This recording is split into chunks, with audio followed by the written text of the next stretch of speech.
Today's lesson really focuses on representing ratios in different ways. It's really an exercise in brain flexibility, but it will be tremendously valuable. And today's lesson in and of itself might not be very difficult, but the applications of what we're doing will be very valuable and useful as the material gets a bit more challenging. Typically, students are very comfortable representing relationships as fractions when we talk about part to whole relationships. So in a part to whole or part to total relationship, if we look at film A, we could see film A has 1, 2, 3, 4, 5 parts out of the total, which is the 5, 6, 7, 8, 9, 10, 11, 12. So we could say when we look at film A would be 5/12 of the total. And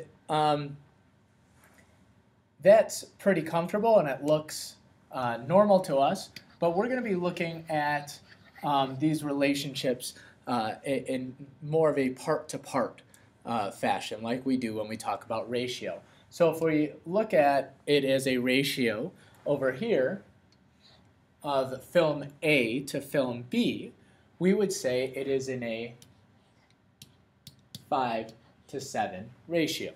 And there's nothing uncomfortable about that either. And if we know how to find equivalency of that, and if it stays in that 5:7 ratio, how to work with that. And if we call that a fraction, we would express that film A to film B is a fraction. It would be 5/7.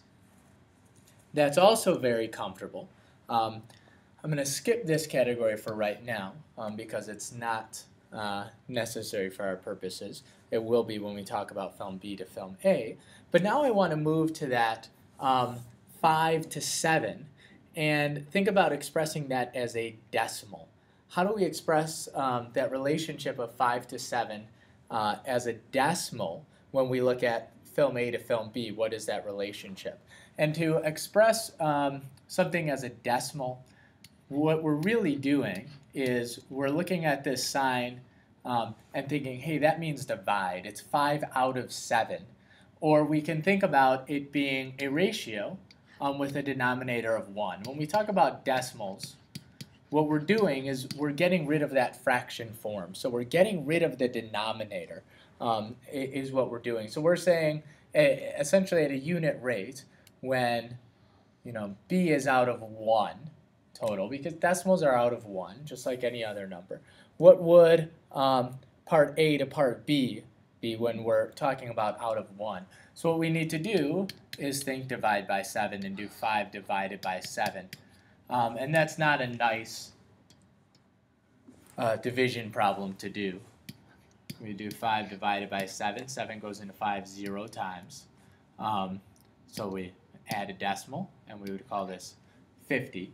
Now 7 goes into 50 7 times, and that'd be 49. We would have 1 remaining. So we keep extending that decimal. 7 goes into 10 1 time. And we could just kind of stop there. And once you get to the hundredths, we call it as a decimal 0.71 over 1. But we don't need to express it over 1. And that's why we get that denominator to over 1. We would just call it 0.71. And that's an important concept to start thinking about.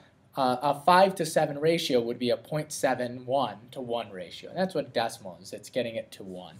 And then as a percent, we could express that.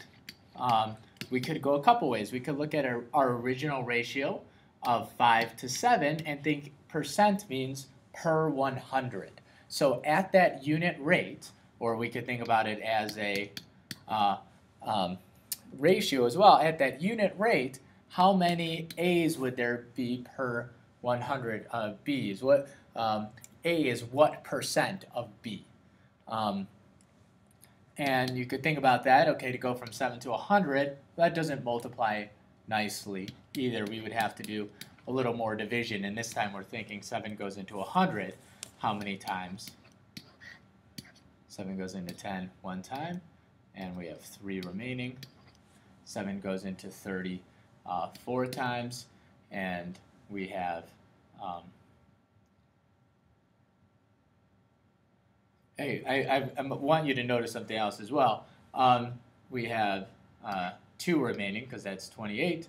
Add another 0.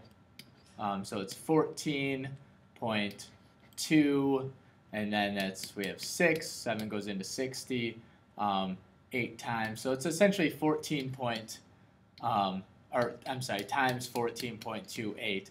And so we would have to multiply the 5 times 14.28. But you're going to see an interesting relationship here in a second. 14.28 times 5. Well, 14.28 times 10 would be 142.8. 3, 6, 10, 21.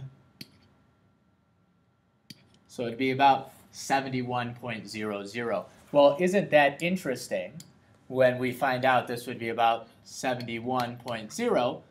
Because when we see, and I'm going to start erasing some of this material off on the side of my calculations so I can have a little more writing space. When we see that this is 71.0, well, if we would have just looked at this relationship where we know the ratio is now 0.71 to 1, if we think about getting it to 100, we could have started here instead of started with our original ratio, which is right here. Because we know these are equivalent. 0.71 to 1 is the same as 5 to 7. So to have 100, you just multiply each side by 100. So that's something we can think about as well, using equivalent ratios however you want to make your life simpler. So we'd call that 71%. Now, when we're looking at film B to film A relationship, it would be reversed. Now we're talking about a 7 to 5 ratio. And this looks a little uncomfortable as a fraction. From B to A, we would say B is 7/5 of A, which means it's all of A and 2/5 more. So it would be 7/5. Now, I'm going to express that as an improper fraction because what I just said, it's all of A. So it would be 1. It's the whole thing of A up here and 2/5 more. We can think about 1 also meaning 5/5. So it's 5/5 of A and 2/5 more. So it's the whole thing. And that's why we would call this right here an improper fraction. And we turn it to be a mixed fraction, which is proper, 1 whole and 2/5. Now, if we express that as a decimal, what's nice is going from here, we have a whole. So that's 1 whole, and we need to turn that 2/5 into a decimal. And just what I showed you before, 2/5, to get it as a decimal, we need to think about, okay, what is that out of 1? And there's a simple way to do that. You should know 2/5 as a decimal is 0.4 already. But if you didn't, you can think about, okay, we're dividing 2 by 5. And 2 divided by 5, 5 goes into 2 0 times, add a decimal. 5 goes into 20 4 times. So it's 1.4. Or you could have thought about, okay, 7/5. I'm doing 7 divided by 5, getting it out of 1. And if you did 7 divided by 5,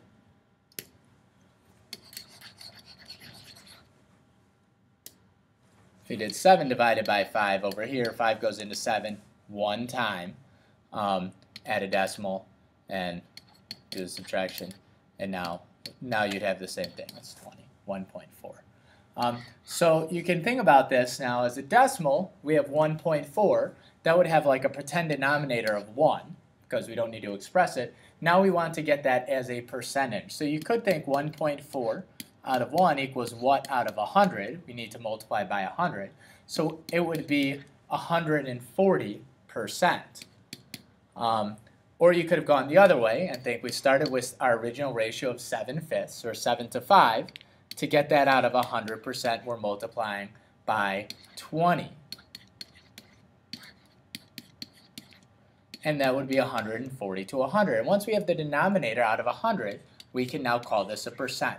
And just the same way as we don't need to express this denominator of 1 when we're talking about a decimal, you don't ever need to express the denominator of 100 when you're calling it a percent, because it's understood if we say percent, that means denominator of 100 out of 100.